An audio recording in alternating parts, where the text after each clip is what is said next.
The fentanyl crisis and the chaos at the southern border are now pushing 14 GOP lawmakers to threaten to defund the Department of Homeland Security unless major action is taken.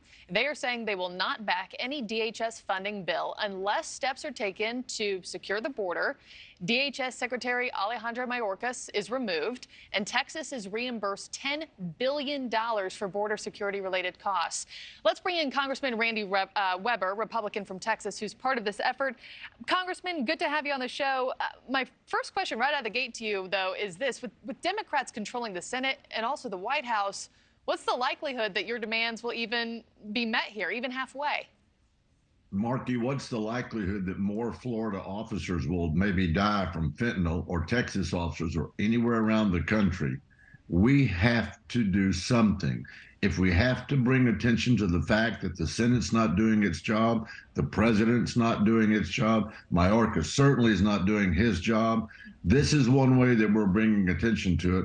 The southern border has to be secured. And this is one way that we can make our voice known that we're trying to do something about it. Yeah, and I know you're saying the fentanyl crisis will continue, but my question still stands is do you think that this will pass or has a chance of passing, though? Well, it's like a lot of legislation. I mean, I don't just vote for things that I think will pass or vote against things that I think will or won't pass. We've got to make a statement. We've got to get some of our colleagues to join us in recognizing that much is at stake here. And so we've got to take a stand. Somebody's got to begin to take a stand. You know, since the debt limit deal, we've gone up $1 trillion in debt. Fitch has downgraded our status, our standing. We've got to take a stand, Markey, so that somebody will pay attention. Maybe our colleagues will wake up and join us. Yeah, and I know that one of your demands is removing Alejandro Mayorkas from his seat. But why do you believe that removing him will change things at the border? Because if you remove him, the policies are still in place. So why does removing him change things in your eye? Well, we've got to start at the top of that agency. We know that the president is ultimately to blame. He's hung out the open for business sign. Come one, come all. Everybody wants to come into this country.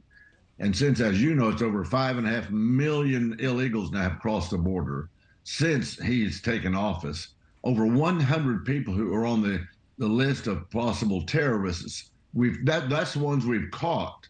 We've got to start making a statement. The heads of these agencies have to pay attention. When Andrew Mayorkas testified that we, quote unquote, have operational control of the border, he flat out lied to Congress. We know from those numbers that the border is anything but secure. You watch the fentanyl coming across our great police officers who might die from it. What else does it take, Markey? What else does it take? That's what we just, Xavier had just pointed that out, that fentanyl exposure to the officer right before we took you live. The numbers are staggering.